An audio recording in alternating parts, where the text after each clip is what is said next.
Halo Jebret Tim. Ada sesuatu yang lagi rame nih. Lu harus kasih dia kesempatan lagi. Di atas kertas lo semuanya harusnya menang. Ada bahasan yang paling ditunggu-tunggu. Ya, masih di Dewan Panit Indonesia dan kali ini benar kita bakal ngomongin soal Copa del Rey. Copa del Rey. Copa del Rey.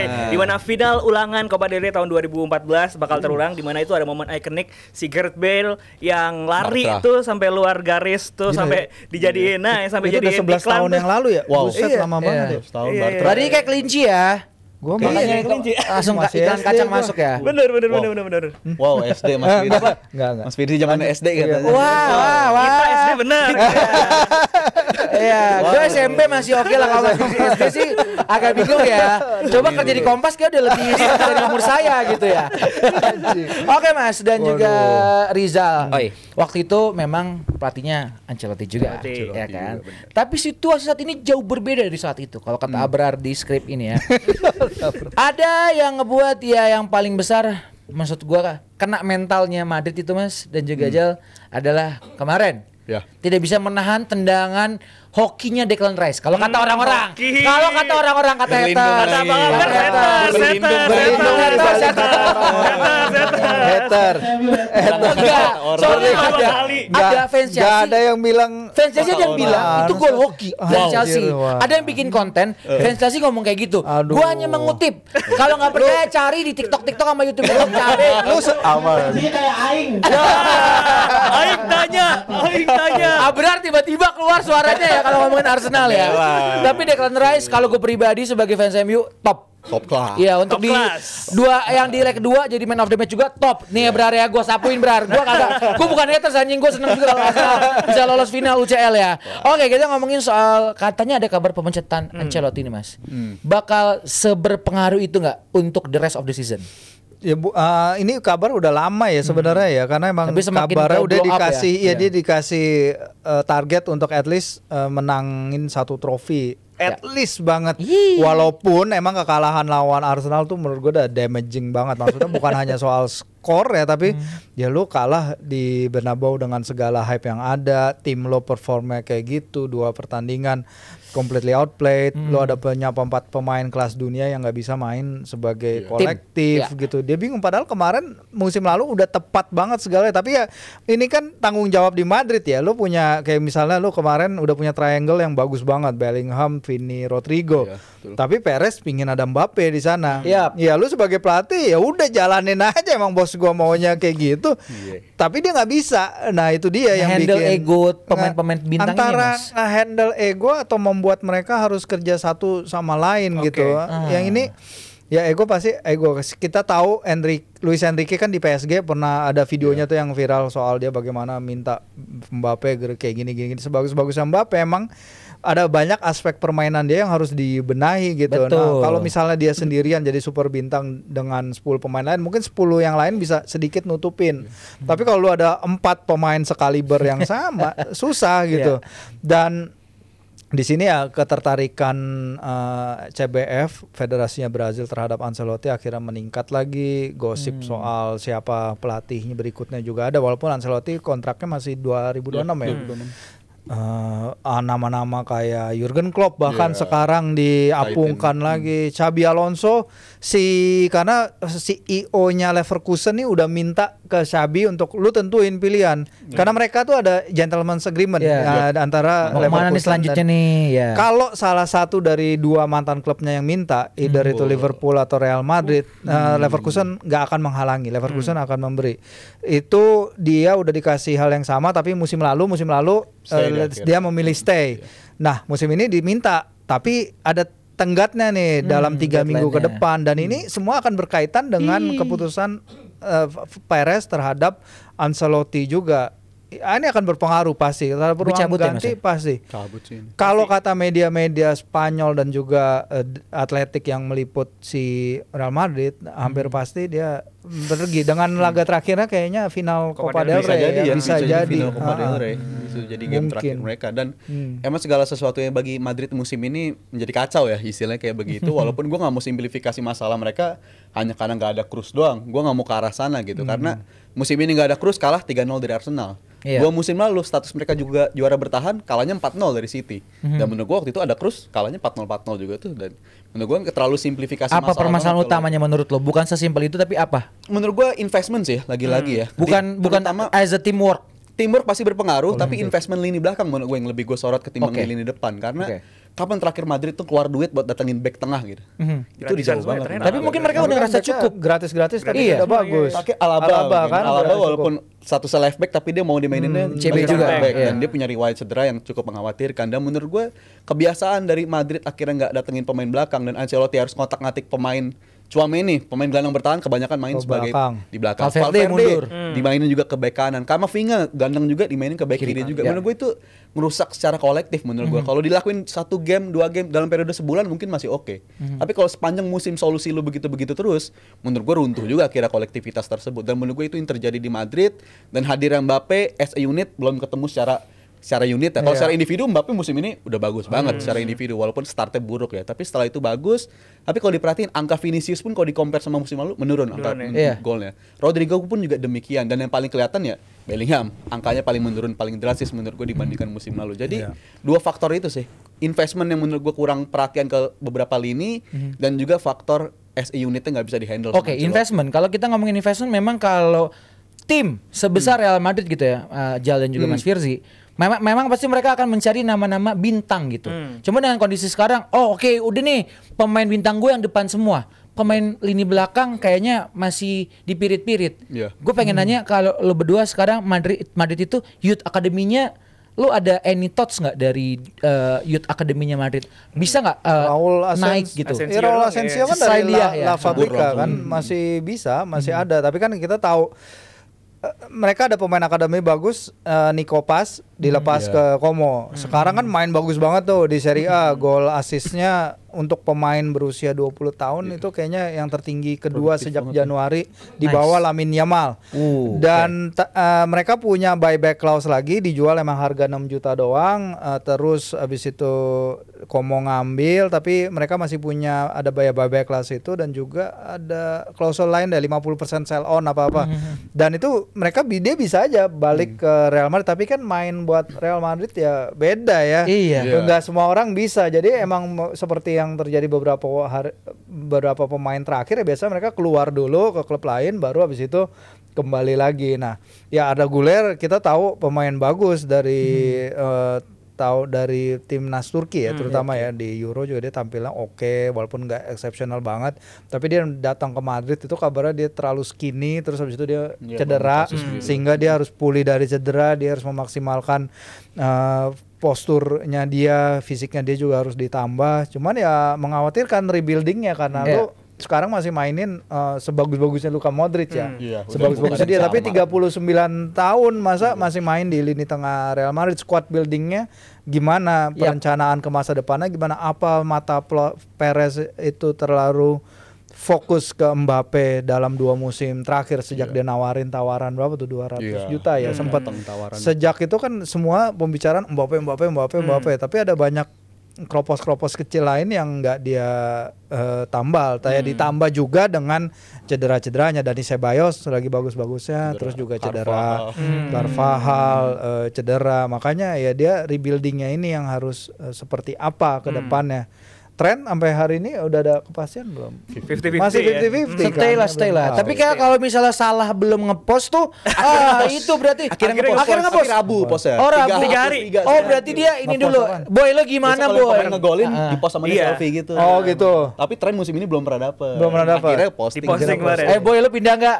Enggak, Bang, aman aja, Bang. Oke, posting. Gua stay, Bang. Ya udah gua posting ya gitu. Kepastian. Iya. Kepastian dong. Tapi gue pengen meng-highlight Arda Güler tadi Mas Firzi. Kenapa? Karena di musim ini lumayan impact untuk permainan Madrid ketika dimainkan lumayan ya. Kenapa menurut lu Zal? Kenapa si Ancelotti masih belum mempercayakan Arda Güler ini untuk jadi pemain pilihan dari Ancelotti? Itu menarik ya. Walaupun gue setiap ngeliat Madrid ada Güler selalu impresif gitu permainan dia, dan jumlah menit main dia sebenarnya kalau dibandingkan sama musim lalu udah 2 kali lipat lebih banyak dibandingkan sama musim lalu. Walaupun kalau dari segi gol kontribusinya belum sebanyak musim lalu, tapi terlepas dari gol dan assist-nya, menurut gue gamenya musim ini dia tiap kali diturunkan impresif. Bukan hanya dia, bahkan si Brahim Diaz juga menurut gue impresif. Oh iya, Brahim sih respect. 2 pemain yang selalu impresif. Tapi biasanya pelatih itu punya kecenderungan apa ya, kayak kepala batunya gitu. Pengen ngebuktiin mungkin ini game yang tepat buat gue maksimalin pemain yang udah gue punya, maksimalin Mbappe di lini depan gimana. Jadi kebiasaan untuk mainin yang pakem trio yang biasa dia mainin itu, Rodrigo, Mbappe, dan juga ada si Vinicius. Dan tuntutan juga maksud gue Jal kayak dari misalnya, atas. dari atas. Lo udah ngasih nih pemain bintang nih. Ya lo mainin lah. Iya. Jadi meskipun dia tahu misalnya Arda Güler itu bagus, cuman ya nggak bisa nih. Pak Bos udah ngasih mandat, ya udah gue jalanin aja kan gitu. Jadi susahnya seperti itu. Cuman kalau Mas Firly juga ngelihat Arda Güler sendiri secara pemain, apa kalau mengamini yang di Rizal bilang? Iya, akhir-akhir ini dia mulai dapat ritmenya ya, dapat ritme, dapat konsistensi. Pertama harus cari itu juga, dan kayaknya nyari posisi terbaik juga ya, karena skuad Madrid ya ini tadi kan yang satu cedera, yang satu sembuh, yang satu balik skorsing, yang satu ulang-ulang. Jadi macam-macam ada banyak shake up terjadi gitu ya buat pemain muda kayak dia untuk menemukan tempat di skuad utama dengan persaingan yang ada, tapi juga dengan cedera-cedera pemain yang terjadi ke Madrid tentu nggak mudah gitu ya. Mungkin dia perlu setahun lagi at least untuk bisa mewujudkan potensialnya yang gede, atau alih-alih ya dia bakal pergi dan bersinar di klub lain seperti banyak pemain lain yang emang menemukan bahwa Real Madrid itu 1-2 level mungkin terlalu tinggi dari apa yang dia bisa. Cuman ya kita akan lihat dalam beberapa pekan ke depan terutama siapa pelatih berikutnya, karena lagi-lagi ya ini udah mulai masuk musim rebuilding kayak Milan dan juga sekarang Real Madrid. Apakah dia akan melihat Arda lebih bermain ke depan seperti ketika mulai karir, atau emang bermain lebih ke sentral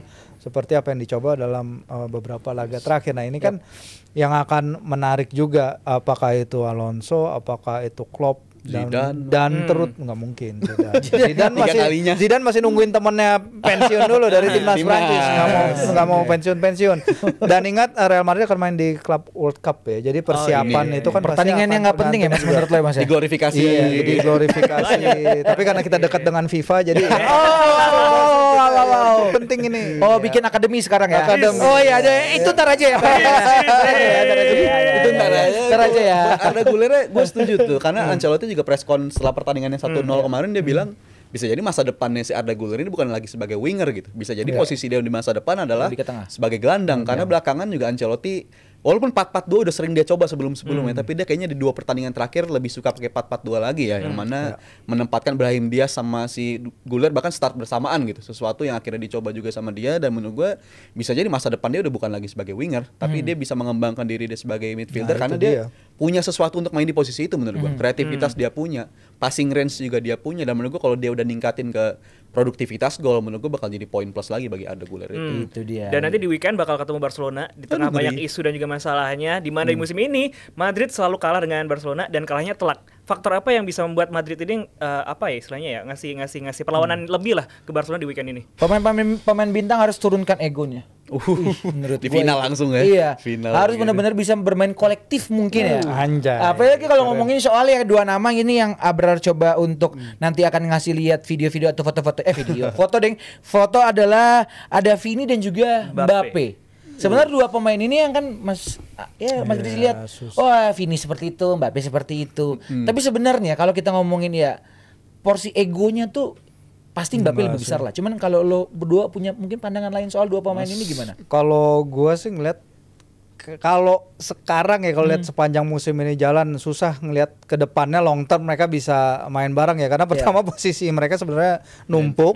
Yang satu harus bermain di posisi yang berbeda dari keinginan mereka, dan kalau emang salah satu nggak bisa lebih itu tadi berusaha bermain dengan rekan setimnya, ya menurut gua lebih baik tetap Endrick. Kita tetap percayakan Endrick di posisi itu untuk jadi penyerang berikutnya, karena at least secara posisi dia nggak tabrakan banget dengan dua itu. Tapi ya ini masalah yang emang akan terjadi untuk tim sekelas Madrid ya. Bintang, kemewahan adanya suatu pemain bintang, tinggal bagaimana seorang pelatih itu menemukan jawabannya aja ya, karena satu dan lain hal Ancelotti ditambah dengan cedera-cederanya dia, jadi nggak bisa menemukan solutionnya. Jadi nanti akan kita lihat seperti apa, karena ya sayang sebenarnya pakem yang musim lalu tuh udah sangat bagus sekali, tapi ya things happen dan ini problemnya Real Madrid banget lah. Sangat Madrid. Literally problem Real Madrid Sangat banget. Madrid. Tapi kalau ditanya siapa yang lebih problem, menurut gue nggak dua-duanya sih sebenarnya. Gue ngerasa dua-duanya tuh punya kemampuan yang cukup untuk main untuk Madrid. Tapi emang sejak datang Mbappe kan Vini udah bukan lagi pemain yang sama menurut gue. Pasti ada faktor dari situnya. Tapi kalau bilang lebih toksik siapa, gue nggak yakin ada pemain yang toksik di ruang ganti mereka. Dan Ancelotti itu orang paling tepat untuk ngurusin pemain toksik menurut gua. Seharusnya itu masalah yang bisa dia handle. Kalau klub bisa nggak? Klub bisa dong. Disembur kalau sama klub mah dia. Kan pernah kan salah sama Mane itu. Pernah terjadi itu, tapi menurut gua kalau Ancelotti itu orang yang paling tepat. Gua lebih ngeliatnya ini musim yang bagi Ancelotti ulangan kayak dia di karir-karir sebelumnya lah, karena setelah dia dari Milan kan dia nggak pernah nembus 3 musim dengan klub yang sama gitu. Ini siklus yang baru bagi dia, yang mana di Milan pun dia juga emang di liganya nggak terlalu impresif, tapi di Champions League kan mereka juga elit gitu. Dalam satu dekade 3 kali ini ya, 3 kali masuk final dan juaranya juga cukup banyak di sana. Jadi menurut gue Ancelotti pelatih hebat, tapi ketika diharuskan timnya melakukan perubahan dalam siklus pemain, dalam artian regenerasi, itu biasanya dia mulai ke expose tuh, kayak di Milannya dulu setelah Athens 2007 lawan Liverpool. Dong ya? Hebat tapi untuk satu siklus gitu loh. Oke. Seperti Mourinho ya, Mourinho ya. Kalau Fergie kan dia punya siklusnya kan. Fergie bisa sampai 3 siklus, 3 generasi dia handle. Tapi kalau buat Ancelotti menurut gue lebih dari satu siklus, menurut gue udah mulai kayak expose dia. Karena di Milan 2007 dia jadi juara, musim selanjutnya Milan udah harus mulai menurun tuh. Dan 2 musim selama jadi juara mainnya di Europa League. Jadi menurut gue ini terjadi lagi. Ancelotti pelatih hebat, tapi kalau harus menghandle pemain yang udah menua dan digantikan dengan regenerasi pemain yang baru, itu mulai kesulitan tuh dia tuh. Oke. Jadi kalau lu dari tanggapannya Rizal, menurut lu siapa yang paling toksik juga? Sebagai fans Liverpool gitu. Gue sih kalau ngelihat dua-duanya sih. Ada faktor dua-duanya sih. Jadi nggak melulu satu orang, karena dua-duanya juga berpengaruh gitu. Iya sih, bisa terutama Mbappe sih menurut gua, karena faktor Vini yang sekarang juga menurun dari musim lalu itu kan juga salah satunya itu. Baiklah, kita akan lihat line up yang akan diberikan oleh Abra Rizky. Apakah Vini dan Mbappe dimainkan bersama? Kita lihat, ini dia. Itu dia, tetap dimainkan. Itu kenapa ada Lewandowski? Lewandowski, Abra. Jangan main games, Mas. Jangan-jangan main game. Anda tadi pagi masih sehat katanya. Kagak ada tadi pagi masih sehat, udah tahu hari ya. Dia tahu info. Infonya ke klinik. Ya, maaf ya fans Barca ya, Apip Sapi ya, ini masih ada Lewandowski ya. Nah, kalau misalnya dari Mas Birsi ngelihat susunan pemain lah selain Lewandowski, kira-kira si Ter Stegen Ter Stegen udah 100% ya, udah ikut latihan, dia medical clearance Jumat ini, dia ikut ke dalam daftar 22 pemain. Emang nggak bakal main karena terlalu resiko lah, dia terakhir main itu September 22, udah lama banget. Tapi yang menarik memang penggantinya Lewandowski, karena menurut Mundo Deportivo itu akan ada Dani Olmo masuk sebagai striker utama. Si Lewandowski itu dia sejak bergabung pada 2022-23 tuh hanya absen 14 kali ya dari 157 pertandingan Barcelona. Tapi dari 14 itu Barcelona bisa menang 13 kali pertandingan. Termasuk lawan Real Madrid 1-0 di semifinal pertama Copa del Rey kayaknya pada musim pertamanya. Itu ketika itu gol bunuh diri yang Eder Militao. Tapi dari 14 laga di mana Lewandowski main dan Barcelona selalu menang itu ya, kecuali satu seri itu ngadepin tim-tim gede ya, ada Atletico juga, ada Valencia, ada Bilbao, dan juga ada klub lain, dan seharusnya nggak jadi masalah nih. Walaupun emang Lewandowski sekarang udah 40 gol ya.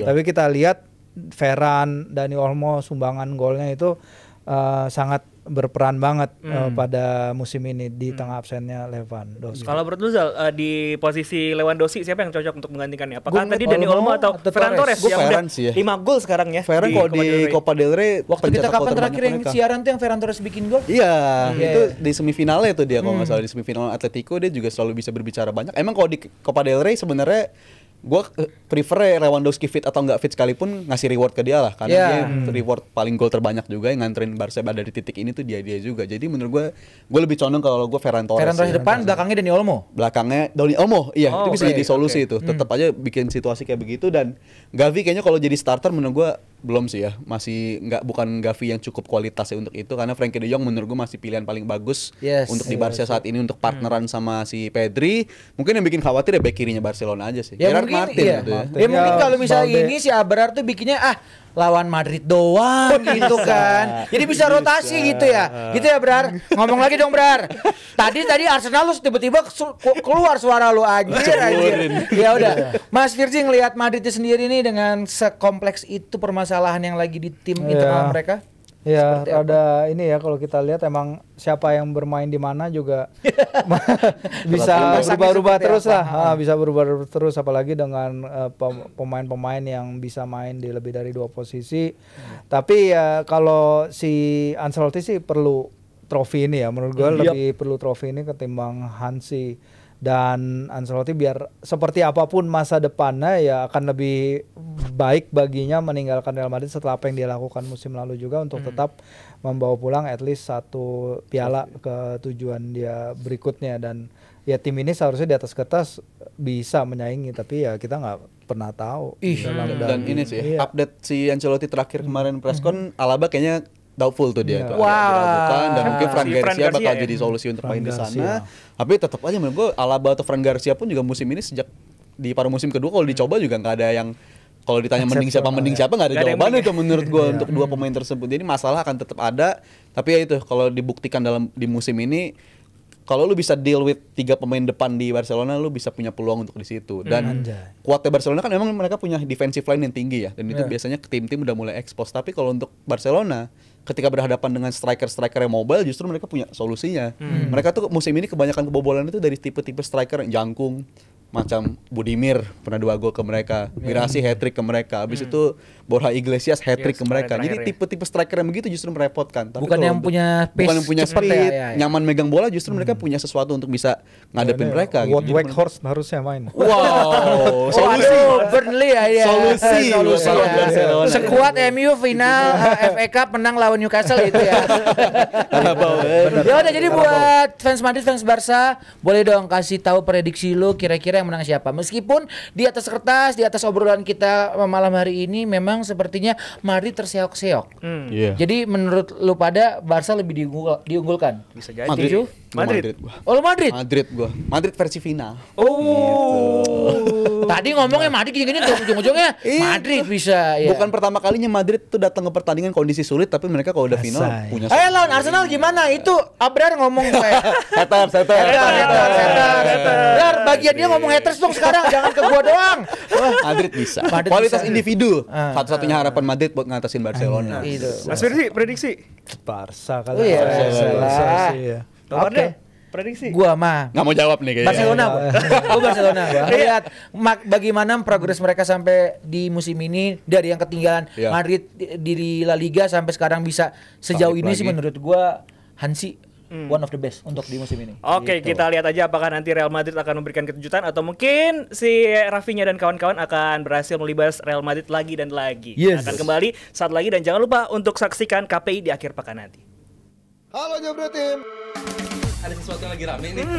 Lu harus kasih dia kesempatan lagi. Di atas kertas lo semuanya harusnya menang. Ada bahasan yang paling ditunggu-tunggu.